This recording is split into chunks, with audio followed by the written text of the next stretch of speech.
waktu wabah itu masih viral-viralnya lah gitu kan. Si jenazah itu kan waktu itu keluarga nggak bisa ngelihat, kan hampir semua tahu kan nggak boleh ngeliatin. Iya betul. Kita langsung masukin peti gitu kan. Nah di situ kita manfaatkan ambil cincinnya. Kadang petugasnya kayak saya lah pelakunya, kadang-kadang kita minum mabok gitu sampai memandikan jenazah. Angka kematian banyak banget di waktu itu. Nah di angka kematian banyak sedangkan armada ambulan terbatas, otomatis kita itu seolah jual beli jenazah lah.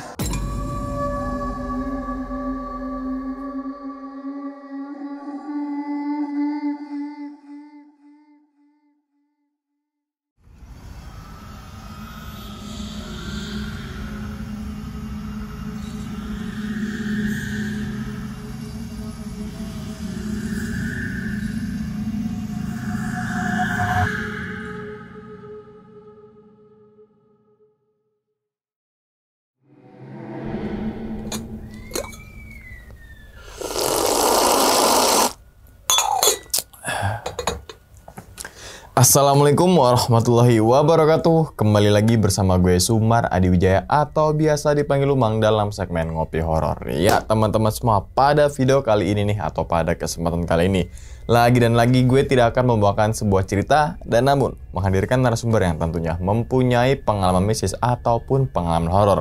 Nah di samping gue udah ada Mas Bambang. Waduh Mas, gimana Mas kabarnya Mas? Baik. Baik ya, Alhamdulillah. Salam untuk teman-teman dan juga keluarga di rumah nih Mas Bambang. Nah, sebelum Mas Bambang menceritakan pengalamannya, saya ngucapin terima kasih banyak nih ke Mas Bambang dan juga rekannya yang telah menyempatkan hadir di sini untuk membagikan pengalaman dan juga pelajaran hidup kali ya Bang ya. Insya Allah banget nih teman-teman semua, di balik pengalamannya Mas Bambang, teman-teman semua bisa diambil pelajarannya dan juga diambil hikmahnya. Oke, Mas. Pada video kali ini nih, Mas Bambang ingin menceritakan kejadiannya saat di mana, Mas? Di rumah sakit di bagian pemulasaran jenazah. Rumah sakit? Betul. Oke, mungkin rumah sakitnya nggak usah kita betul. kasih tahu namanya, pokoknya rumah sakit gitu ya. Di salah satu daerah lah, gitu kan. Dan itu kalau boleh tahu lagi nih, Mas, ngalamin kejadian apa, Mas? Intinya aja itu. Saya pernah disamperin sosok makhluk hitam tinggi besar itu menginjak badan saya. Bahkan saya itu seolah sadar tidak sadar gitu. Dalam arti dibilang tidur tapi mata ngelihat. Oh, tidur tapi kayak mata tuh ngelihat tapi untuk bicara itu nggak bisa. Oh, kayak apa ya? Apa ya? Rep-rep lah, kayak rep-rep gitu kali ya. Gitu. Oh. Tapi saya berdoa apapun tidak bisa dilepas, itu sesek napas saya nggak bisa napas. Dan itu masih ingat Mas kejadian tahun berapa Mas? 2022 deh, 2022 akhir lah. Oke, berarti ya masih baru sekitar lah. 1 tahun yang lalu, masih baru lah terbilangnya lah. Oke, mungkin tahan dulu nih ceritanya, teman-teman Ngopi Horor penasaran tentang apa yang dirasakan oleh Mas Bambang dan juga mungkin rekan-rekan dan sebagainya. Dan tanpa berlama-lama lagi kita langsung masuk aja ke dalam ceritanya. Ngopi Horor segera dimulai.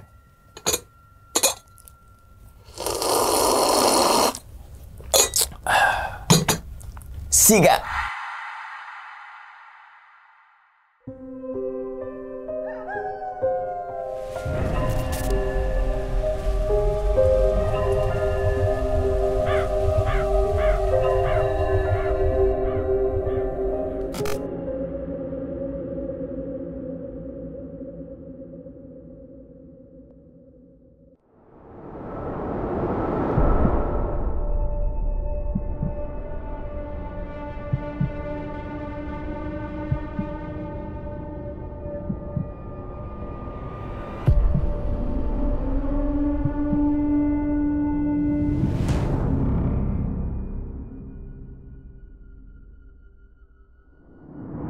Jadi gini, saya mau bercerita berawal dari kerja saya yang lumayan cukup lama lah, sekitar kurang lebih 10 tahun di bagian pemulasaran jenazah. Di 3 tahun kebelakang sebelum saya keluar, saya itu mulai bertentangan dengan hati karena di situ udah merasakan, bagi saya itu udah bertentangan dengan hati sesuai syariat secara agama di pemulasaran itu kan orang memandang sebagai pekerjaan mulia. Orang awam pasti bilangnya begitu. Tetapi di balik situ banyak hal-hal yang masyarakat awam tidak tahu.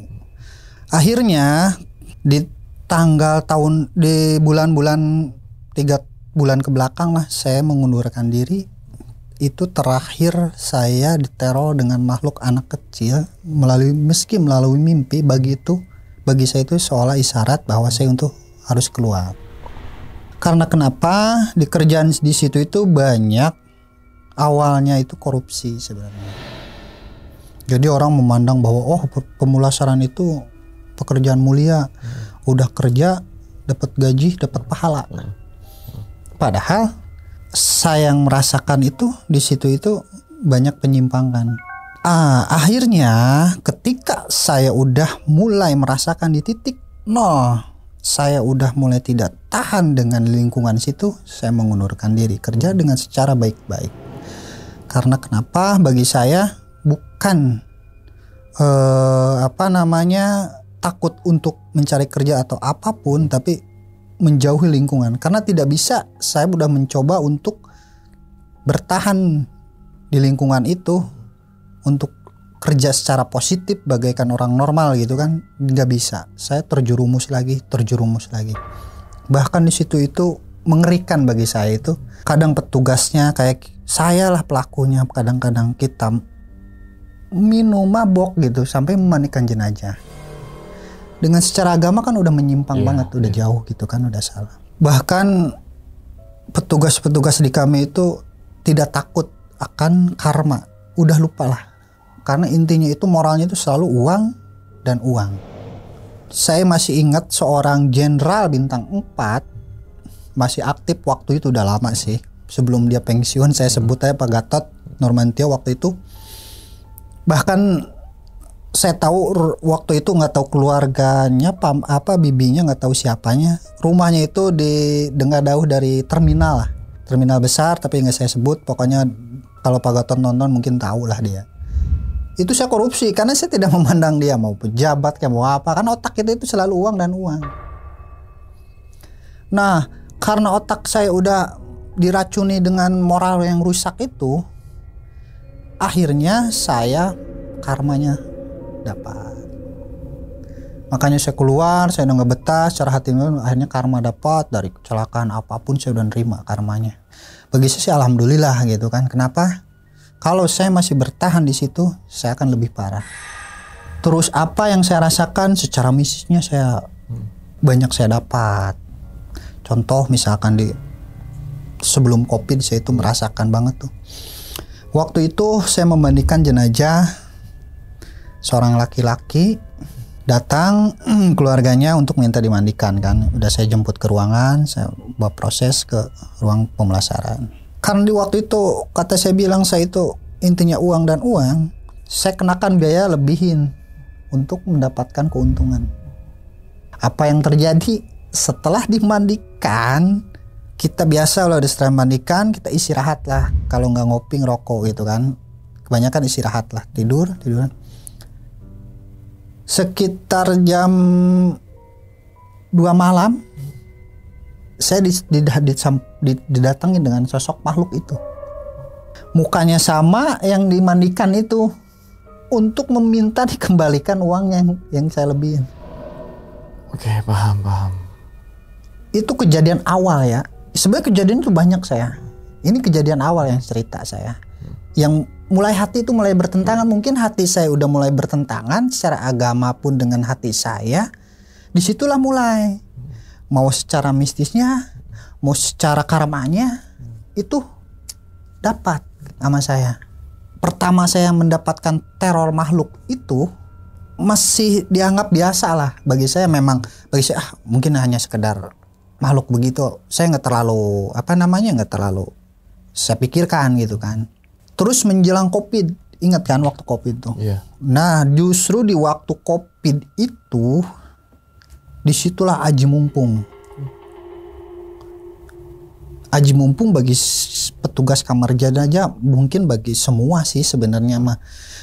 Kayak pejabat yang lainnya juga ya saya nggak sebut lah, tapi saya tahu banget gitu di waktu itu barang-barang kan perlu banget. Oh ini langsung beli langsung dengan harga harusnya sekian ditaikin dengan segi itu udah hal bagi saya udah hal biasa lah gitu kan.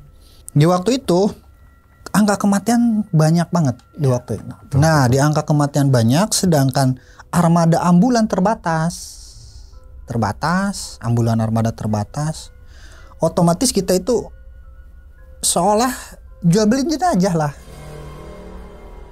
Dalam arti begini, jual beli jenazah. Kita tawarkan ke ambulan yang lain karena armada kita dan armada dinas pemakaman itu saking banyaknya ngelayanin nggak ketahan gitu kan. Lah kita tawarin ke ambulan yang lain. Yang harusnya harga misalkan jaraknya sekitar 5 kilo ya 300.000 atau 200.000, kita hargakan 700.000. Makanya itu di waktu COVID itu sebenarnya pemulasaran jenazah, maaf saya bongkar ya demi ya saya sebenarnya minta maaf sih ke keluarga pasien. Intinya saya juga udah keluar dari lingkungan situ. Bahkan sebenarnya keluarga pasien juga yang meninggal pada tahu kok, di waktu itu tahu kok kebanyakan, bahwa sampai bicara ke saya kok harganya mahal amat sih gini gitu kan. Karena kebetulan di waktu itu keluarga bingung kan nyari ambulan, udah sebenarnya seolah kepaksa. Dia sebenarnya nggak ikhlas dengan uang segitu, nggak ikhlas. Ya orang harusnya 300.000 kita hargakan 700.000. Bahkan ada pernah satu kejadian yang bagi saya itu mengerikan. Harganya harusnya jaraknya ya cuman nggak nyampe sekilo lah kurang lebih. Yang harusnya ya 200.000 lah atau 150.000, apa kena kita kenakan 700.000 waktu itu. Keluarga pun mau. Karena ya susah waktu itu yang bulan. Tapi apa karmanya terhadap kita? Semua dapat. Nggak mungkin nggak dapat. Karma itu pasti akan dapat. Saya ngerasakan masalahnya di waktu itu, saya kena dapat karmanya langsung. Setelah saya dapat untung, karmanya apa? Setelah saya pulang kerja, saya kecelakaan. Saya otomatis yang tadinya dapat untung malah ngeluarin buat berobat yang lainnya. Ya itulah di situ kata saya, oh ini udah nggak beres. Nah kalau di waktu COVID secara mistisnya ya, kalau secara mistis itu waktu itu saya juga minta maaf sebenarnya ke keluarga pasien, tapi waktu itu keluarga pasien bingung karena banyak juga di waktu itu kan angka kematian udah sehari aja waktu itu pernah 24 jam itu bisa nyampe 20 jenazah, saking banyaknya waktu itu. Nah di waktu itu sekitar pertengahan awal COVID kalau nggak salah, saya mengambil cincin keluarga pasien karena waktu itu waktu pertama ya sekitar pertengahan juga 3 bulan 4 bulanan kurang lebih di waktu wabah itu masih viral-viralnya lah gitu kan. Itu di apa si jenazah itu kan waktu itu keluarga nggak bisa ngelihat kan, hampir semua tahu kan nggak boleh ngeliatin. Betul. Kita langsung masukin peti gitu kan. Nah di situ kita manfaatkan ambil cincinnya. Jadi ada yang mau baru nikah, kalau nggak salah sih nggak tahu sih, tapi ada cincin. Kita ambil, kita nggak berpikir masa bodoh gini ya, karena di situ lah moral saya udah rusak gitu kan. Masukin peti, kita tutup, semua bawa sama dinas pemakaman. Apa yang terjadi? Udah itu saya nabrak anak kecil 3 hari kebelakangnya.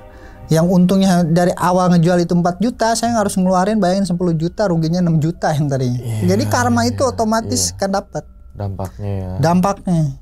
Dan di waktu itu nggak lama setelah saya mengeluarkan, sesosok makhluk yang saya mandikan itu datang melalui mimpi. Bayangin minta dikembalikan si cincinnya itu. Sedangkan saya keluarganya yang mana pun nggak tahu, karena di waktu itu udah semua orang tahu lah bahwa waktu itu kayak gimana ya, saking nggak berpikiran apa-apa kan, hampir semua rata-rata. Waduh kata saya ini, disitulah mulai itu ada rasa pengen keluar kerja itu. Tapi ya di waktu COVID nggak mungkin saya keluar kerja, karena kenapa? Ya kan nyari orangnya pun ya susah. Untuk mau bisa membandingkan jenazah itu susah gitu kan, karena rasa ketakutan, takut kepapar COVID waktu itu. Tetapi saya bertahan di situ, udah saya jalanin lah gitu kan, meski terjadi begini ya udah saya jalanin aja. Jalanin kan COVID itu hampir sekitar 3 tahunan kurang lebih ya, 3 tahun lah, mulai agak 3 tahun kesini mulai agak reda gitu kan. Nah Udah mulai agak reda kesini-sininya, baru tuh saya mulai pekerjaan yang aktivitas mulai biasa, yang tadinya kerja beban berat. Setelah COVID itu masih melakukan dengan korupsi itu. Korupsi. Nah, saya sama itu yang keduanya tuh, ketiganya yang memandikan jenazah. Ketiga yang memandikan jenazah, anak kecil saya mandikan usianya sekitar 34 tahun lah waktu itu. Yang harusnya memandikan gratis kan, saya kenakan biaya. Disitulah saya langsung resign sebenarnya di waktu itu. Dia datang meminta uangnya untuk dikembalikan. Bayangin anak kecil usia sekitar 4 tahun 5 tahun lah kurang lebih segitu. Minta bicara dan om sinikin uangnya, uang dede. Coba bayangin. Oke, kebayang. Anak kecil minta untuk dikembalikan. Di situ saya langsung merinding langsung. Oh ya Allah, kata saya ini gimana? Wah, mulai di situ saya bertentangan hati saya, ini harus cepat-cepat keluar nih, saya udah nggak bisa begini mulu kan, kasihan nih. Saya udah karmanya udah jelas saya dapatkan terus menerus, bahkan sampai ya detik ini saya terakhir kemarin ya udah saya nerima. Mungkin udah mudah-mudahan sih selesai karma saya. Amin. Karena saya merasakan itu begitu bagi saya sih, dosa saya mungkin terlalu banyak juga. Tapi mudah-mudahan dengannya saya berhenti, mudah-mudahan dicabut lah dosa-dosa saya. Bahkan kalau sesudah COVID itu, kalau secara misis itu sebenarnya pasti otomatis namanya di pemulasaran ya pasti ada. Contoh kalau misalkan ada yang kecelakaan. Biasanya kalau ada yang kecelakaan itu, apalagi yang kelindes ya atau kereta, biasanya dimasukin kantong jenazah. Kantong jenazah kita tutup. Pas kita bawa pas diturunin dari ambulan polisi itu, masukinlah kurang jenazah, kita masukin keranda biasa. Karena yang meninggal kecelakaan itu nggak langsung ada keluarganya kan. Karena kan pihak polisi biasanya nyari dulu keluarganya nih, alamatnya di mana, apalagi yang jauh di Jawa kan dia harus konfirmasi dulu gini-gini.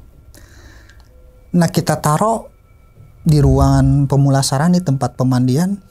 Menjelang keluarganya udah ada, polisi udah pulang, kita data sekitar 3 jam keranda itu marah-marah. Kerandanya dia kan logika kita logika bahan keranda itu kan besi. Besi. Terus pemulasaran itu ruangannya tertutup. Angin sekenceng pun nggak mungkin gitu ada angin sebesar itu. Keranda itu kurang kayak seorang marah-marah gitu kan. Di situ saya dengerin lah, saya nanya ke teman kan, ini ada apa sih, kata saya, kok itu di dalam kayaknya ada yang berisik deh. Saya tanya, oh iya ya, katanya apa tuh? Nah, saya tanya ke yang senior saya kan, yang udah lama ya, Pak dengerin nggak ada berisik? Ah udah biarin, katanya. Emang kenapa? Biasanya gitu katanya, kalau nunggu keluarganya begini nih. Jadi mungkin secara ininya mungkin nunggu keluarganya. Tapi benar, setelah ada keluarganya kita mandikan, kita tunda, biasanya berangkatnya besok pagi, nggak terjadi apa-apa. Nggak ini lagi, nggak se-ekstrim itu. Lah kata saya, oh mungkin karena saya tanya senior biasanya begitu katanya, hampir rata-rata. Jadi apakah pengen cepet-cepet dimandikan kali atau gimana? Karena memang yang namanya kecelakaan darah banyak gitu kan. Nah kalau udah dirapiin mungkin pengen cepet dirapiin. Makanya sebelum kejadian itu marah mau kurang, kata saya, lu kok angin nggak masuk di akal secara logika. Pernah waktu itu kejadian saya sekitar maghrib, ya mau azan, menjelang azan lah. Biasa kalau kita sebagai petugas kamar jenazah itu kalau nggak ada kerjaan kan, petugas kamar itu nunggu kerjaan orang mati. Kalau ada yang meninggal kita baru kerja, kalau nggak ada ya kita santai-santai yang ngerjain apa kayak gitu kan. Waktu itu saya maghrib pas adzan banget, harusnya saya ke masjid, malah saya mau ke belakang mau ngopi. Saya lewatnya itu kebetulan lewat pemandian jenazah, jalannya masuk buka pintu lewat ke belakang biar cepat. Itu saya ditemuin sosok makhluk putih tinggi hitam, tinggi putih. Itu jadi nggak ada batasnya, dia tinggi. berbentuknya ya kita ada tangan ada kaki, putih tinggi besar. Itu saya kagetnya di situ. Pantesan pas saya masuk itu bau wangi gitu, bau wangi kembang gitu. Kayak gimana sih wangi kembang yang orang meninggal? Kok kata saya bau begini ya, bau apaan gitu kan? Perasaan minyak buat jenazah itu nggak bau begitu gitu kan? Dan wanginya itu hampir satu ruangan. Biasanya nggak begitu banget gitu kan? Satu ruangan. Pas saya masuk pas buka, wangi apa nih? Dan wanginya pun beda gitu. Biasanya kan minyak duyung. Tahu kan misalnya duyung wanginya ada ciri khasnya begitulah, tahu betul. Gitu kan. Tapi kok ini bau kembang, kata saya. Ini wanginya begini. Pas saya buka pintu ya itu sosok putih tinggi besar. Ngelihatin begini ke saya. Itu langsung saya kaget. Langsung pergi ke belakang. Saking takutnya bahkan saya tanya ke teman gini. Teman-teman yang mungkin karena udah biasa nggak tahu atau mungkin percaya nggak percaya kan, yang benar katanya, iya atasnya gini iya lu katanya maghrib ngapain katanya ke sono lewat ke situ, udah tahu maghrib harus ke masjid katanya malah lari ke situ, iya tadinya mau ngopi dulu, katanya itu untuk secara mistisnya itu yang saya pernah lihat. Bahkan saya ada yang kejadian aneh lagi sebenarnya, dibilang aneh ya logika nggak masuk lah. Jadi waktu itu sekitar jam 11-an kurang lebih lah malam. Jadi biasanya kadang-kadang begini nih, ada yang misalkan kan di ruangan itu 2 jam jenazah itu nunggu dulu, baru dijemput sama petugas kamar jenazah. Takutnya dibilang mati suri atau apa, nah itu makanya ditunggu 2 jam tuh. Jadi pas di ICU itu misalkan di ruangan itu meninggal, dikabarin keluarganya. Nggak bisa biasanya keluarga langsung nggak bisa, nunggu dulu tuh, nunggu sekitar 2 jam, takutnya dibilang mati suri mungkin. Saya dikabarin tuh dari ruang ICU, masih ingat ICU ngabarin, Mas ada pasien jenazah meninggal ya, katanya gini disebutin nama saya, biasa catat lah. Memang rata-rata biasanya keluarga udah datang duluan nih untuk menanyakan prosedur gimana gitu, kalau misalkan pemulasaran mandikan atau gimana. Nah waktu itu datang seorang laki-laki datang, menanyakan, Mas, saya keluarga yang dari ICU. Iya Pak, atas saya. Ada apa? Saya mau menanyakan kalau prosedur untuk di sini pemulasaran itu gimana, katanya. Ya tergantung keluarga, atas saya mau langsung pulang pun bisa, mau dimandikin di sini pun bisa. Dia menanya kan. Kalau untuk dimandikan di sini ada biayanya, ada, atas saya. Ya jelasin kan dengan biayanya. Kalaupun langsung pulang bisa, ada ambulannya kita gini-gini. Ya udah Mas, katanya. Ntar saya kabarin keluarganya yang lain lagi, katanya. Ya udah Mas, tapi di sini kalau misalnya langsung nggak lama kan? Enggak Pak, di data doang, ngasih surat kematian langsung jalan. Ya udah. Udah tuh keluarganya pergi lagi. Saya siap sama teman kan. Ayo kita bawa ke ICU. Ayo bawa. Apa yang terjadi? Bajunya yang tadi saya bicara itu sebelumnya, bajunya sama, celananya sama, mukanya sama, udah meninggal padahal. Yang saya bawa jenazahnya. Saya nggak bicara tapi ke keluarga, belum saya bicarakan dulu gitu kan. Saya bawa dulu, saya kaget pas saya buka kan, biasanya si kainnya itu kita ganti gitu kan, kita ganti. Pas saya buka, kok ini kayak yang tadi. Saya berpikiran mungkin kembar kali, itu positifnya saya dulu kan. Ini kembar kali, kata saya. Udah saya tutup kan, saya bawa ke orang jenazah. Pas di orang jenazah ada keluarganya yang lain minta dimandikan. Mas, saya minta dimandikan bisa kan? Bisa, kata saya, Bu. Saya jelasin kan dengan biaya gini. Ya udah, mandikan tuh. Mandikan dengan keluarga. Udah beres, kita mandikan. Pas mau pulang, bayar administrasi pembayaran.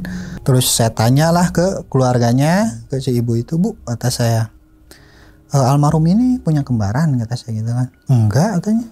Orang dia laki satu-satunya, saya adanya sama kakaknya itu perempuan semua. Situ langsung saya kaget. Yang tadi siapa ya? Mirip mukanya sama, terus bajunya sama. Saya menegaskan lagi keluarga, yang masa Bu, betul Bu, nggak ada. Nggak ada, kata. Emang kenapa Mas? Gitu kan. Dia nanya, emang kenapa? Enggak, kata saya nggak ngebahas lanjut kan, karena ya takutnya jadi permasalahan yang enggak atau apa gitu kan. Oh ya udah, kata saya nggak apa-apa Bu, saya nanya aja, kata saya. Oh ya udah, saya pulang loh. Itu sampai saya pas berangkat saya berpikir itu yang tadi siapa ya, kata saya. Saya berlamun sendiri. Saya berpikir-pikir, kok muka sama, baju sama yang dipakein, kirain saya kan awalnya kembar gitu kan, biasanya kembar baju sama, muka biasanya gitu kan. Ini kok ini siapa ya, kata saya. Tapi setelah pulang itu, jenazah pulang, satu ruangan itu wangi kembang, wangi sampai teman-teman saya nyium juga. Wangi banget nih katanya, jarang-jarang nih katanya. Biasanya nggak begini nih. Ada yang apa nih, bakar dupa atau apa gitu kan? Nggak ada dupa mah nggak bau begini, kata saya. Dan kapan ngebakar dupa gitu kan? Ya sih bau begini ya. Ada yang teman saya yang perempuan, merinding dia langsung, ini ngomong apa. Ya itu setelah saya mandikan yang kembar yang jenazah itu. Itu dibilang ya secara logika kan nggak masuk akal, tapi ya udahlah, kata saya. Sudah itu pun ada juga waktu itu. Ada jenazah 2 waktu itu. Jenazah itu 2 barengan kan, yang satu di ruang IGD, yang satu di ICU. Kita ambil satu-satu kan, taruh. Biasa yang pertama itu nunggu dulu kan, nunggu keluarga biasanya kan, nunggu keluarga dulu. Satu bawa. Dua-duanya tuh pas keluarganya itu mau langsung jalan. Nggak ada yang dimandikan kan. Otomatis kan sebelum berangkat takut ketuker, kita kasih tahu dulu keluarganya. Kita buka mukanya. Bu, ini keluarganya kan? Iya Mas. Yang satu saya tanya, ya udah otomatis kan nggak mungkin yang satu bilang ya, otomatis nggak mungkin ketuker. Ya udah ini jelasin, ini keluarga ini nih langsung jalan. Ya udah naik ambulan. Yang satu ini naik ambulan. Nah menjelang udah dianterin dua-duanya ke rumah. Udah di rumah yang ada ketukernya kenapa? Karena supirnya dua-duanya balik lagi ke kamar jenazah. Saya bingung kok ini kok bisa ketuker begitu, padahal sebelum berangkat saya tanya sama keluarganya bilang iya. Kok dibilang kembar? Dari segi usia emang laki dua-duanya, dibilang usia tapi agak beda jauh gitu kan, usianya lumayan gitu kan. Itu sampai si keluarganya juga heran katanya. Kan dia agak protes otomatis kan, karena ketuker udah jauh-jauh kan. Mas gimana sih kok bisa ketuker begini? Yang nggak dikasih tahu protes, tapi yang dikasih tahu sama saya dia nggak protes karena merasa dia sebelum saya berangkat saya kasih tahu. Bu, ini betul jenazah? Iya betul. Mau langsung jadi. Pas datang lagi pun dia langsung, Bu, atas saya jelaskan kan. Ibu, waktu tadi kan sebelum berangkat saya kasih tahu, betul kan ini keluarga ibu? Iya Mas. Waktu berangkat kenapa bisa? Nah saya juga bingung katanya, kok bisa ketukar? Itu kisah nyata banget. Sampai supir ambulan dua-duanya juga kebingungan kok. Ya, pasti bingung itu. Lah ini gimana sih, nyalahin ke kita kan sebagai petugas. Gimana sih katanya? Lah saya udah tanya sama keluarganya, tanya ini keluarganya masih ada kan? Ini katanya sampai keluarganya bingung. Iya Mas, kok bisa begini ya? Tanya dia di luar nalar karena kebingungan aja intinya. Bisa begini ya? Ya makanya itu Bu, kata saya juga bingung. Perasaan katanya saya udah jelas kok tadi. Nah tapi nyampe rumah beda. Sempet ya itu beda pas sampai keluarganya yang lain karena histeris, kok ini gimana dikira ya apa gitu kan gini. Ya akhirnya dua-duanya saya telepon, si supir itu dua-duanya saya telepon kan. Pas datang balik lagi kan, waktu pas nyampe rumah itu ini ketukar gitu gini. Ya udah ke sini ya saya dua-dua akhirnya balikin lah dua-duanya. Pas dua-duanya udah akhirnya ditukar lagi kan. Udah ditukar. Tapi yang sampai saya bingung sama saya dan keluarga pasien pun begitu. Kok ini bisa beda? Sedangkan si keluarga mengakui waktu mau berangkat itu kok ini bener. Itu bukan heran kata saya ini. Apa nggak tahu deh secara ininya gimana. Nggak ngerti saya gitu kan. Ini kalau secara mistis itu. Bahkan kalau secara mistisnya lagi ada waktu itu pasien kecelakaan. Kalau ini berbeda ininya ini. Waktu itu kecelakaan, biasanya kan di keranda dan di lantai itu kalau kita pindahkan itu berceceran tuh darah. Berceceran darah kan. Oh udah. Tapi tetap kita kerjakan dulu, kita rapikan, mandikan gitu kan. Yang luka-luka kita jahit, kita bersihan lah, rapi-rapihnya. Nah itu terjadi sih sama cleaning service. Nah si cleaning service itu si paparan darahnya yang di lantai itu dibersihkan sama dia. Kata saya tuh darahnya tuh udah banyak banget nih, nggak enak, bau amis kata saya gitu kan. Oh ya udah, ntar saya bersihin katanya. Udah tuh dibersihin sama dia. Udah dibersihin. Udah tuh saat saya dalam lah istirahat, biasa nonton TV gitu, main handphone, udah begitu. Apa saya tanya lagi kan, udah karena bilang udah kelar, udah tanya udah, saya udah beres belum? Udah tanya bang. Oh ya udah. Saya balik lagi ngecek gitu, sekalian ngecek. Kok masih ada darah? Masih ada gitu darah yang saya tanya, lu itu dibersihin nggak sih kata saya? Bersihin katanya. Yang bener kata saya, iya. Saya karena saya samperin, yaudah ayo kita lihat lagi kata saya. Saya liatin sama dia, oh kok ada lagi sih katanya. Lah gimana? Saya berpikir mungkin belum dibersihin sama dia. Yang bener nih katanya, jangan bohong. Udah nggak apa-apa kalau belum udah kata saya. Bener banget katanya, orang udah saya bersihin kok. Akhirnya karena bukannya nggak percaya, akhirnya bareng saya gitu kan, karena bilang dia udah, ya udah bersihin bareng saya. Karena bau amis kan namanya darah jenazah kan, wah udah bersihin bareng saya tuh. Udah kelar semua, udah bareng sama dia, udah yuk belakang. Apa yang terjadi udah beres gitu sambil biasa ngopi di belakang. Itu suara kain pel kedengar banget. Saya ada yang musik cok. Saya kalau bersihin lagi kayak dong bersihin lagi gitu. Saya tanya kan cleaning service itu. Lah itu dalam siapa kata saya, ada lagi ada yang ini deh kain pel lu itu ada yang ini deh. Wah nggak ada katanya, ada dengerin udah liatin. Pas dia ngeliatin nggak ada bang katanya. Dia balik lagi nyamperin saya lagi, udah tuh sama HP. Pas didengar ada lagi suara begitu, cok lagi kayak gimana sih, kayak orang mau ngepel terus nginin ke ininya gitu kan. Airnya ya. Kain pelnya itu dibersihin gitu. Apa yang tadi saya datang akhirnya sendiri ada lagi itu darah nggak? Darah itu masih sama ada di situ, dengan tempat yang sama tadi, nggak jauh dari pemandian kan darahnya. Itu saya langsung tinggalin, nggak ada balik lagi, saya tinggalin. Karena yang kedua itu saya bersihin bareng dia, udah bersih kok, darahnya itu ada lagi, bercecerannya itu sama lagi begitu. Bentukannya juga gitu bentukannya ya. Begitu.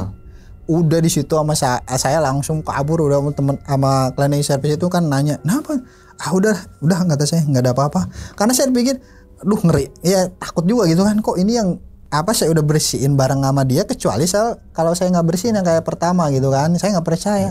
Ini bareng waktu sama saya berdua, saya bersihin darahnya masih ada.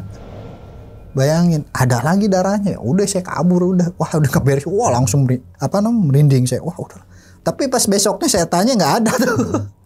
Besok paginya kan dari kita tidur kan beda. Udah saya tanya kan ya teman. Sebenarnya cleaning service itu kan nggak 24 jam, tapi dia sering ngebantuin kan. Saya tanya, pagi-pagi lo bersihin masih ada darah? Nggak ada bang katanya. Apakah mata saya? Kata saya. Apakah apa? Tapi kan bagi saya udah ngedenger ada yang bersihin terus ada ini mungkin yang nggak tahu si jenazahnya mungkin dia berpikiran ke mana-mana akhirnya kan. Jadi saya, apakah ini keluarga nggak nerima si jenazahnya atau gimana, kurang tahu juga kan. Itu sampai darahnya itu beberapa kali bersihin kok ada lagi. Apa yang kurang ya? Apakah berpikir saya, apakah saya yang bersihinnya nggak rapi jenazahnya gitu kan, nggak sesuai dengan ini gitu kan, apakah apa? Tapi saya berharap positif. Udah minta maaf kata saya, kalau si jenazah ini saya nggak sempurna mandikannya. Saya udah pikir, ya udahlah kata saya.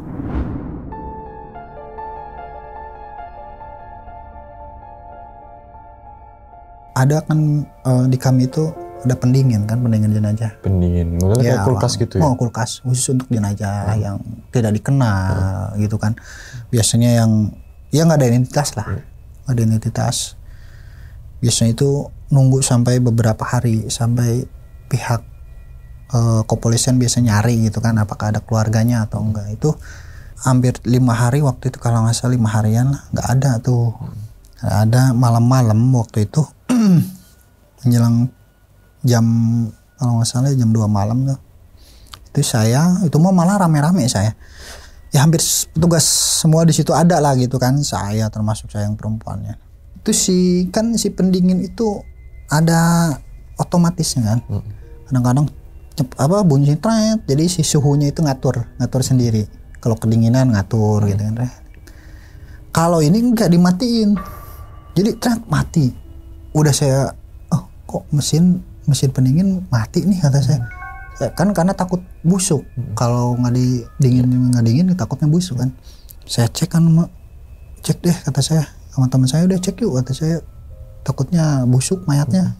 Udah saya cek, tapi saya cek kok rusak atau apa ya. Pas saya samperin ke sono, saya liatin, saya nyalain lagi, nyala tuh biasa. Udah tuh saya tinggal lagi, saya nonton lagi, semenjang 5 menit mati lagi mesin.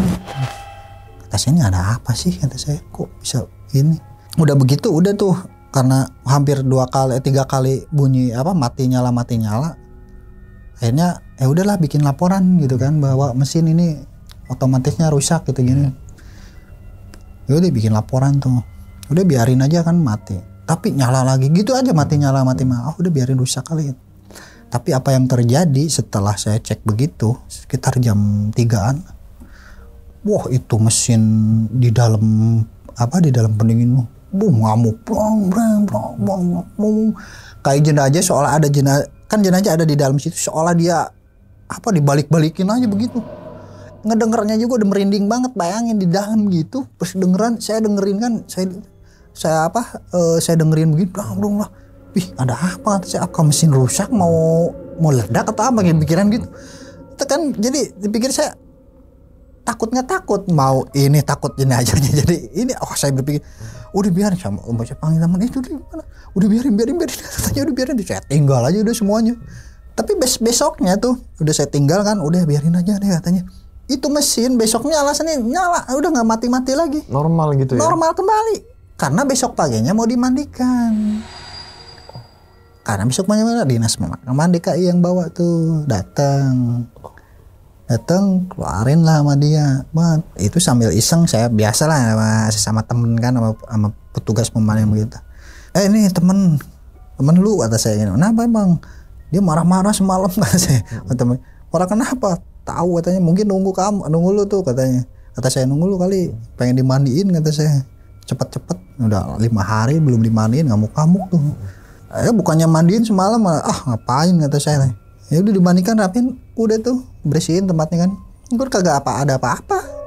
Mungkin karena pengen dimandiin buru-buru udah 5 hari kali ya, mungkin gitu kan saya. Mungkin gitu kan. Karena kelamaan mungkin, karena ya kita sebagai apalagi muslim kan harus cepat-cepat kan, mungkin di situ. Jadi mungkin apakah dia bertanda bahwa pengen buru-buru. Karena kan dalam prosedur ya susah juga, karena kita berbenturan dengan prosedur gitu kan. Di balik ada hukum agama, tapi di balik itu ada prosedur, makanya bertimpangan ya susah juga gitu kan. Kita untuk ininya.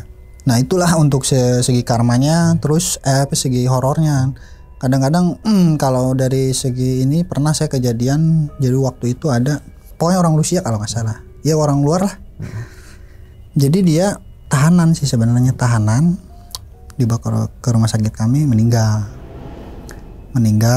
Udah meninggal begitu, otomatis kan dia ngurus dulu tuh untuk pihak kedubesnya, ngurus untuk kesono sininya. Malam-malam itu datang baju dokter lah gitu kan, baju dokter datang, bule, orang bule juga gitu kan, datang. Tadinya yang ngurus itu orang kami, maksudnya orang Indonesia gitu yang ngurusnya di sininya gitu kan, di rumah sakitnya. Terus sama kedubesnya tuh datang gitu kan, pihak kedubes. Nah di waktu malam tuh datang orang bule berpakaian dokter, yang jadi saya aneh. Saya berpikir mungkin dia praktek di sini, itu berpikiran saya, mungkin dia praktek di sini kali, kata saya. Nanyakan, tapi yang ditanyakan dia bisa bahasa Indonesia. Nanya, kata saya, orang bule tapi bisa bahasa Indonesia. Saya nggak ngerti juga kan. Apakah dia udah lama di sini terus praktek di sini atau nanyain, ini keluarga apa yang meninggal ini udah diurus belum katanya. Tadi ada saya pihak dari kedubes, tapi ya belum datang lagi karena katanya mengurus dokumen-dokumennya gitu kan. Karena untuk mengurusan dokumen itu kan banyak kan, nggak gampang langsung. Dia bilang udah secepatnya bilangin gitu, udah kasihan nungguin, udah kelamaan, mau ada acara di kampungnya gitu, di negerinya. Oh ya udah ntar saya sampaikan kalau, tapi orangnya belum kesini katanya. Oh ya udah katanya, Mas bilang makasih ya katanya. Udah otomatis. Nah ketemu menjelang pagi saya tanya kan ke yang kedubesnya, Pak semalam ada yang ngurus apa, ada yang suruhan atau gimana, kata saya ngurus. Emang apa? Tapi pakainya kayak dokter, kata saya, pakaian dokter. Dia nanyain minta buru-buru diurusin sih. Namanya siapa? Ah, saya nggak tahu, kata saya, nggak nanya-nanya nama, tapi orang bule juga, kata saya gitu. Siapa emang? Nggak tahu, kata saya. Nggak ngerti dia juga gitu kan. Ah, nggak ada, kata gini-gini. Saya pikir yang semalam siapa ya? Saya tanya ke teman-teman. Mungkin katanya orang bule yang meninggal di sini kali, yang dulu-dulu. Wah, nggak tahu deh kalau masalah itu. Itu bahkan katanya bukan hanya ke kamar jenazah, kadang-kadang di keperaset tanya kan ya. Bahkan si dokter bule ini pernah ke ruang rawat juga. Bahkan ada cerita begini. Ada si keluarga pasien ini di ruang rawat, tapi bukan di tempat pemulasaran ya. Jadi di ruang rawat, terus si keluarga pasiennya kan ada nungguin biasanya 1 atau 2 kan. Nah, terus pas mau penyuntikan obat katanya, si bule itu datang, disuntik lah sama bule itu, ditanya-tanya ke keluarga pasien, udah disuntik. Pas udah disuntik itu menjelang pagi, biasanya operan itu biasanya mau suntik juga. Akhirnya mau disuntik, ditanya lah sama keluarga pasien, "Sus, kok ini disuntik lagi, bukannya tadi udah?" katanya. "Udah sama siapa?" katanya. "Tadi ya dokter bule," katanya. "Dokter bule mana? Kok di sini nggak ada dokter bule?" "Lah orang barusan kok," katanya. Itu pada tahu katanya keluarga pasien di sini. "Nggak ada Bu," katanya, "di sini tuh nggak ada dokter bule," katanya, "di sini orang sini semua kok nggak ada." "Enggak." Jadi dia terus argumen, "Oh enggak bener gini, takutnya ini tuh sudah disuntik 2 kali, takutnya ketakutan kan, karena takut." Nah, akhirnya dijelasin lah, mungkin katanya gini karena di sini dulunya gini gitu sama keluarga pasiennya. Itu sampai keluarga saya ini bingung tuh. Itu pernah kejadian katanya. Bahkan sering ada yang ngelihat juga sih bule-bule itu tiap malam itu. Security pernah ngelihat. Itu cerita real sih, cerita yang saya dengar ke teman-teman sih. Itu sering terjadi begitu. Oke, nah berarti Bang, itu berapa lama Bang totalnya nih Abang bekerja sebagai bisa dibilang pemandi jenazah itu Bang? Total gimana maksudnya? Total bekerja di situ lamanya berapa tahun? Sebenarnya sih kalau dihitung itu dari saya cleaning service sampai jadi petugas kamarnya sekitar ya dari 2004 sekitar 10 tahunan lah kurang lebih. 10 tahun. Kurang lebih 10 tahun. 10 tahun tuh bukan waktu yang sebentar. Ayo, Bang, makanya itu udah nanganin jenazah yang kayak busuk apa udah saya iyalah nih 10 dapatkan tahun lah ditambah lagi kan saat itu ngelewatin momen COVID gitu kan, momen yang COVID, per hari berapa jumlahnya per harinya. Betul ya. Oke. Nah terus kan di awal tadi Mas Bambang nih sempat bilang nggak sesuai dengan syariat agama nih. Nah iya. Emang kenapa? Kita tahu mungkin ya teman-teman juga tahu secara syariat agama lah, misalkan Islam gitu ya. Betul. Begini-begini. Nah emang bedanya apa nih? Kok bisa nggak sesuai dengan? Emang tadi saya juga setuju sih sesuai agama begini, tapi di sini juga ada acuannya prosedur. Betul. Gitu kan? Itu apa yang bikin kok ini nggak sesuai syariat agama gitu? Nggak, mungkin gini, maksudnya yang disuruh agama itu begini. Gini saya jelasin, memang ini kejelekan petugas kamar jenazah ya. Tapi nggak semua orang petugas kamar jenazah itu berbuat jahat, jelek lah gitu kan. Oknum lah. Tapi ya betul. Oknum lah, kayak saya pribadi sebagai saya oknum gitu. Tapi saya ya alhamdulillah udah keluar dari lingkungan itu. Mudah-mudahan saya istiqomah lah menjalankan kebenaran. Nah, di situ saya pernah, kan kita bayangin lah secara agama kalau muslim ya. Bahkan bukan muslim, di luar non muslim kayak non muslim aja kita memperlakukan jenazah itu sesuai dengan kemanusiaan lah untanya. Kita harus bersih, kita pelan-pelan. Apalagi saya sebagai muslim itu memandikan harus hati-hati kan. Harus pelan-pelan. Jenazah itu katanya sakit kan, harus pelan-pelan. Kita kadang-kadang di waktu memandikan kita lagi teler, bayangin. Dalam kondisi mabuk. Kondisi mabuk. Mandikan jenazah. Kita udah di luar. Dia gimana sih? Coba bayangin agama. Aduh udah parah kan secara agama Islam ya. Itu kan masa kelamnya Mas Bambang ya. Masa kelam saya gitu kan. Itu kan aduh udah terlalu menyimpang dari agama gitu loh. Bahkan di waktu itu hampir seminggu itu bisa berapa kali kita minum. Mau muslim mau non muslim kita mandikan. Oke, dengan SOP-nya di situnya ya. Tapi SOP kita tetap lakukan SOP. Tapi kan secara itunya udah menyimpang banget ya agama gitu maksud saya. Oke. Nah, terus kemudian nih Mas, sehari paling banyak nih Mas, berapa mandiin jenazah Mas sehari? Supaya itu dalam COVID atau enggak termasuk kalau COVID? untuk COVID sih banyak banget sih waktu COVID mah ya. Kita nggak bisa kehitung sehari bisa paling banyak 20. Tapi di waktu bukan COVID ya, kadang-kadang sehari dalam 24 jam lah hitungannya itu paling banyak 10, paling sedikit ya 3. Kadang-kadang nggak ada juga sih. Tapi rata-rata ambil 3 lah. 3 dalam sehari 24 Dalam sehari, jam itu ya. 24 jam rata-rata. Rata-rata Angka 3. kematian yang dimandikan itu ya dalam ini ya sekitar 2 sehari atau 1, kadang-kadang ada 5. Rata-rata anggap 2 lah 2, sehari. oke. Nah, terus Mas ini masih masalah COVID nih. Bener gak sih? Nih saya baca artikel juga ya. Betul. Bener gak sih ketika COVID itu yang dikubur itu adalah peti kosong?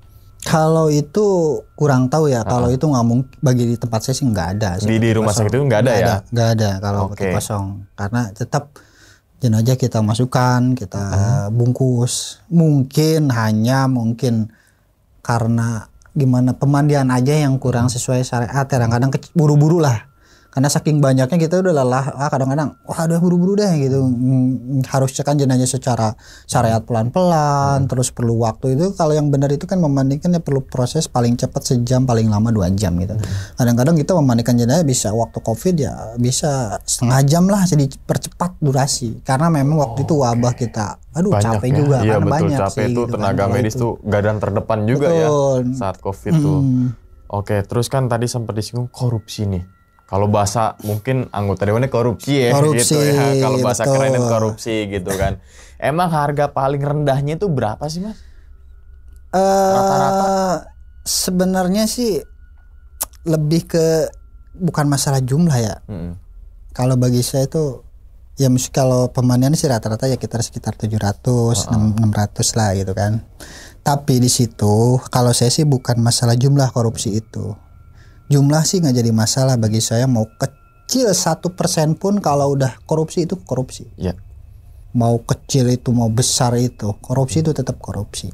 Nah di waktu saya di situ masih kerja sampai terakhir itu saya kalau segi korupsi itu sehari pun saya kalau buat sehari 100 itu dapat gampang banget. 100.000 sehari itu gampang banget. Bahkan ini saya ungkap besar ya, maksudnya dari segi korupsinya, maksudnya biar kasihan lah masyarakat yang tidak mampu bagi saya terus, biar pemerintah tahu bisa ngebantu dalam arti begini, ya udahlah pemandian itu gratisin, gitu kan, biar buat apa kasihan yang bayar BPJS masih dikenakan, udah meninggal terus dibebani lagi secara biaya. Sedangkan kalau pemandian itu berapa sih jumlah kain kapan, harganya sabun begitu sih. Udah lah kalau kata saya pemerintah itulah gratisin aja udah sampai ke meninggal. Ini kalau dari segi korupsi bahkan saya kalau untuk pengurusan kargo jenazah itu bisa dapat 4 juta malah. Kargo jenazah. Wow. 4 juta. Fantastis dalam arti. Makanya itu waktu itu saya gaji itu nggak pernah saya ambil. Karena dari situ aja udah cukup. Sehari-harinya udah dapat. Bukan cukup lagi, lebih kali itu ya. Tapi tunggu balasan Tuhan. Allah itu adil. Iya itu. Saya nih ngerasain. Saya ya menyesal sih sekarang ya. Orang biasanya udah menyesal. Apa yang terjadi saya? Sampai saya yang duit halal pun habis karmanya. Saya bayangin di waktu saya kerja dulu ya, di pertama masuk, saya kalau kumpulin itu uang nggak saya habisin dalam arti korupsi, uang saya korupsi dalam jangka saya kerja itu bisa 200 juta bayangin kalau dikumpulin ya, dalam siku kumpulin uang. Tapi apa, Tuhan itu adil. Makanya sebenarnya kejadian saya itu menimpa saya ini, Allah itu sayang sebenarnya. Karena teguran bagi saya itu lu sampai kapan gitu kan begini mulu. Bahkan saya 3 tahun sebelum keluar saya udah bakal terjadi kan sengsara begini karena kenapa, hati saya udah mulai bertentangan. Habis sampai saya nggak punya apa-apa sampai sekarang ini. Nggak punya apa-apa saya. Motor habis, semua habis. Bayangin, rumah hilang. Pokoknya dihabisin, seolah dibersihin lah, dinolin lagi gitu kan. Bahwa yang kamu akan itu uang siapa gitu. Enggak. Makanya saya kadang-kadang pikir begini. Pesugihan sama korupsi itu lebih ngeri korupsi dari pesugihan. Gini, korupsi itu hanya kalau pesugihan pesugihan itu dia perjanjian antara dirinya atau dengan keluarganya. Itu batasnya sampai di situ. Tapi kalau korupsi, anak cucu bisa dapat ntar. Lebih ngerikan korupsi. Karena orang korupsi itu kadang-kadang orang berpikir sehat, orang pintar, korupsi. Kan udah diulang, kalau orang pesugihan itu biasanya orang sengsara, orang nggak berpikir apa-apa. Tapi kalau orang yang bejatnya lebih moral daripada itu, ya itu orang-orang korupsi bagi saya. Korupsi, betul. Iya sih. Makanya kan stop korupsi ya. Ini itu stop korupsi. Kita punglinya itu korupsi gitu kan. Jelas. Bahkan saya bilang, sampai kan saya itu saking pengen biar pada berubah dalam arti pengen jangan sampai ada korupsi di lingkungan saya itu. Saya udah nyamperin ke MD. Bikin surat, saya samperin. Beberapa banyak sih kalau mau sebutin, banyak data-data. Saya sampai video nih bertanya. Karena bagi saya itu, ini tolong bantu sampai ke bandara. Di bandara itu di Kargo Soekarno-Hatta banyak terjadi juga sama BPK kadang-kadang. Ya ada kalau mau segi korupsi ya. Ada suatu bangunan, kadang-kadang saya berpikir aneh. Ini dalam setahun itu bisa dibangun 3 kali. Dirapiin lagi, dibangun lagi. Orang kadang berpikir ini BPK nggak sesuai spek atau gimana, kan nggak teliti gitu kan gini-gini. Bahkan ada bangunan yang lucu bagi saya, baru kelar besoknya rusak. Saya ini ada apa, saya tanya-tanya kan teman-teman, taunya itu proyek berjalan. Ini kalau nggak begini kita nggak dapat duit katanya. Kata saya, wah ini udah jahat kan. Makanya kalau orang-orang begitu tunggu karmanya, nggak mungkin nggak dapat. Bukan saya ngedoain, Tuhan itu adil, tunggu karmanya. Karena saya udah merasakan. Sebenarnya saya itu lebih ke kasihan, takutnya kena karma, belum siap. Saya aja waktu itu pernah karma belum siap tuh. Sampai saya ke psikiater, ke poli jiwa, saking stresnya, saking dapat musibah yang, tapi alhamdulillah di balik itu saya dapat hikmah, hidayahnya sama Allah. Kuat akhirnya. Setelah itu rintangan sampai saya berpikir mau bunuh diri, saking nggak kuatnya musibah yang terus saya mau bunuh diri. Serius. Saking stresnya gitu kan, bayangin musibah dalam jangka beberapa bulan itu banyak terus. Bisa kalau musibah ini satu kelar, ini enggak, datang lagi. Beruntun gitu. Beruntun terus, hampir 5 tuh beruntun. Dan kalau yang ringan, berat semua, bayangin musibah yang saya terima. Nggak stres gimana, sampai saya minum obat penenang. Saya berobat ke dokter, sampai ada bukti-bukti. Dok, kata saya gini, stres ini. Ya udah dikasih resep obat penenang. Saking stresnya, hampir pikiran bunuh diri. Ya udahlah, percuma hidup kalau begini. Itu saking segitu. Tapi di balik itu Allah tuh, sayang bagi saya. Dikasih buat kekuatan. Akhirnya saya bertemu sama orang, terus ngaji. Alhamdulillahnya kuat. Makanya sekarang ada musibah kecil, saya anggap biasa lebih. Betul. Sebelumnya saya udah lebih bener. Oke, berarti titik baliknya nih, Mas, apa? Kejadian apa di rumah sakit tersebut sampai akhirnya saya memutusin keluar aja udah gitu. Itu titik balik. Sebenarnya gini, di titik awalnya sebenarnya dari 3 tahun waktu saya bilang mau keluar itu begitu, dampaknya begini-gini nih. Terakhir musibah yang saya dapat terus, tapi saya nggak bisa ceritain musibah karena jelek banget. Satu, yang kedua itu yaitu anak kecil yang minta uang kembalikan. Jadi secara agama karmanya saya harus berhenti itu dapat karena dapat karma, karena sebelum 3 tahun itu ada yang ngebisikin ke hati saya. Seolah itu Allah itu ngasih terus ke hati saya, ngasih bisikin, cepat keluar sebelum karma kamu lebih berat. Lebih baik sengsara, tenang, urusan rezeki, urusan apa Allah yang urusan dunia mah gampang bagi Allah. Makanya itu saya udah deh. Pas kejadian saya musibah, terus pas kejadian saya didatengin dengan sesosok anak kecil itu meminta uang di situ. Besoknya langsung saya minta resign, langsung. Nggak mikir lagi saya. Langsung keluar. Biasanya mikir dulu ya. Kalau orang langsung minta. Bahkan saya itu waktu itu mintanya tuh November malah. Serius, saya tanya kalau teman-teman dengar nih, November. Saya minta keluar, udah saya ngomong karena 3 tahun bang udah ngomong November deh. Tapi sebelum November saya udah minta keluar karena ya itu udah mulai. Saya takut karmanya lebih parah. Lebih parah lagi. Emang setiap perjalanan orang pasti ada titik baliknya ya. Otomatis. Pasti gitu kan. Karena apa yang kita taman ya itu yang kita petik. Itu petik. Oke. Terlepas dari itu semua nih, saya mungkin nih pertanyaan yang konyol tapi siapa tahu kan ngejawab juga teman-teman semua. Misalkan nih Mas, ada jenazah yang tanpa identitas gitu kan, itu dikemanain Mas? Kalau Tahu Mas Bambang aja nih. Kalau mungkin orang awam kadang-kadang ya dipakai dijual belikan atau Iya, apa. kayak Tapi gitu kan. kepastikan atau masyarakat asumsi kan umum. ke sana ya. Tapi sebenarnya kalau saya sih yang saya alamin sih memang itu langsung ke dinas pemakaman dimakamin. Tapi mungkin itu sebenarnya ranahnya sih bukan saya sih ya. Iya. Ranahnya biasanya untuk forensik, kedokteran Iya, forensik. forensik, Biasanya untuk ujian buat dokter-dokter. Kalau nggak begitu ya dokter mau ujian gimana sebenarnya? Biasanya buat praktek. Praktek, tapi yang buat tanpa ujian. identitas. Tanpa identitas. Oke. Kalau identitas nggak mungkin, nggak boleh kan, Iya, bisa nggak dituntut boleh. balik. Betul, itu betul. yang memperjualkan organ dalam organ atau apa dalam, gitu apa. kan udah parah Kalau itu. biasanya ya itu yang untuk dibilangnya itu ya pasien yang tidak dikenal, ya itu biasanya untuk ujian-ujian para dokter. Oke, nah pertanyaan terakhir nih, Mas Bambang paling parah mandiin jenazah dalam kondisi kayak gimana? Atau mungkin korban tabrakan, atau mungkin mohon maaf ya tangannya copot dan sebagainya. Yang paling parah menurut Yang Mas Bambang? paling parah itu saya justru yang tenggelam waktu itu di kali. Bengkak dong. Nah itu ketemunya itu udah lama. Itu bayangin bau bengkak. Matanya itu nongol. Pokoknya orang ciri khas orang yang tenggelam itu baunya itu kayak ikan asin yang bau dan lecet. Kita kalau pegang itu kulitnya itu merontok. Iya. Itu susahnya kita ngebalik. Itu paling mengerikan, terus repot segala-galanya deh. Dan baunya itu nempel sampai kita ke baju-baju kita nggak, misalkan pakai APD ya dalam itu lengkap gini nggak apa. Itu tembus, bahkan kita kalau jenazah itu kita ngelihatin doang ya jarak 5 meter. Kita ngelihatin doang beberapa menit, kita nempel nih ke baju itu sampai ke rumah itu nempel baunya. Itu paling bagi saya memandikan ya. Kalau justru kalau yang kecelakaan, kalau itu fokus justru lebih ke kasihan sebenarnya. Ada sih, nggak semua kita itu berbuat jahat, ada kita berbuat baik juga.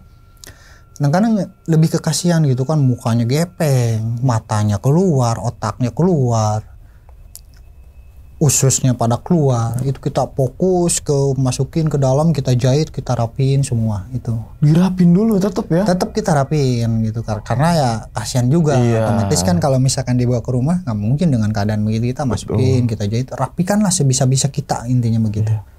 Wih, gokil juga sih. Saya sempat kepikiran yang jenazah yang tenggelam ya, ketimbang yang ngebengkak berhari-hari itu kan ya. Yang tenggelam tuh geser dikit aja plek gitu. Geser deh, kebayang lah bahkan bener. Itu belatung jenazah saya gede gini nih, itu loncatnya itu ini banget. Aduh, oke teman-teman semua, nih berhubung mau maghrib, tapi sebelum tutup Mas, satu pertanyaan lagi, apa yang ingin Mas Bambang sampaikan kepada mungkin korban yang Mas Bambang ini, keluarga? Mungkin gini, pertama saya minta maaf terhadap keluarga pasien yang saya jahati. Memang di waktu itu moral saya rusak, memang waktu itu saya jahat, saya cuman hanya bisa minta maaf. Memang saya pengen sih berbuat baik, membalas, tapi kan dengan keadaan begini pun nggak bisa. Inti saya minta maaf, doakan, bahkan saya minta doakan bahwa supaya saya bisa untuk istiqomah menjalankan kebenaran. Satu itu. Kedua, bagi teman-teman sebenarnya sih nggak ada kebencian. Mungkin kan di waktu itu masih ada kebencian ke saya karena ngebongkar saya. Otomatis kok dapurnya dibongkar sama saya, otomatis pada marah. Itu sampai ada WA ke saya ancam, tapi ya udah saya hiraukan dan saya ganti nomornya. Bagi teman-teman itu gini, saya itu nggak benci sama kalian, tapi saya benci dengan kelakuan.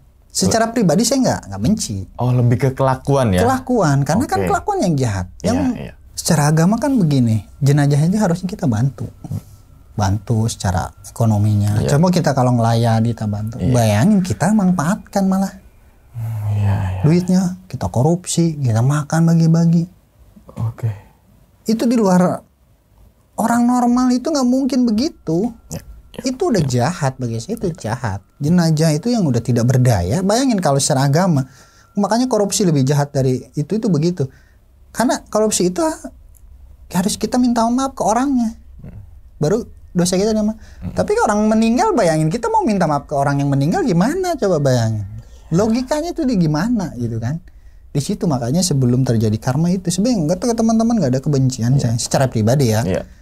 Tapi secara akhlak dan kelakuannya yang saya benci. Bahkan saya mau bicara, saya bilang mungkin bukan buat teman-teman, buat semua lah yang ada di lingkungan begini. Kalau udah hati misalkan udah bertentangan, cepat-cepat keluar. Jangan takut ntar gimana cari kerjaan, jangan. Sebelum karmanya saya udah merasakan, keluar aja. Kalau udah ada hati ya, dalam hati udah hati bertentangan, ini kok nggak mau mau itu kerja di bagian pemerintah apapun udah. Kata saya langsung keluar, udah Allah yang jamin udah. Saya juga sekarang udah malah lebih tenang hidup sekarang. Kalau dulu waktu korupsi itu nggak tenang, ntar gimana? Penuh kegelisahan orang-orang itu nggak ada kegelisahan, duit ada ya walaupun tapi kegelisahan itu nggak bisa dihilangin, ada aja gelisah, hidup itu nggak tenang, sakitan kan ya, apa yang dimakan makanya kalau bagi saya kalau di lingkungan kerjaan kalian udah ada berbau-bau begitu terus nggak bisa ditinggalin, kayak saya kan nggak bisa ditinggalin, terjerumus lah, cepet-cepet hati udah mulai pengen keluar aja sebelum karmanya menimpa lebih parah. Yang apa yang dirasakan oleh Mas Bambang ini ya. Jadi tadi garis bawahi adalah oknumnya sebenarnya lebih kelakuan dan sebagainya. Jadi saya juga sepakat sih kerja itu kan harus dari hati ya. Betul. Kan ada tuh yang pepatah bilang kerja pakai tulang adalah kerja keras ya kan. Kerja pakai pikiran, kerja cerdas, kerja pakai hati, kerja ikhlas. Itu kan jadi teman-teman semuanya. Oke, sekali lagi terima kasih nih Mas Bambang udah membagikan pengalamannya yang insya Allah banget teman-teman semua bisa diambil pelajarannya dan juga diambil sisi baiknya.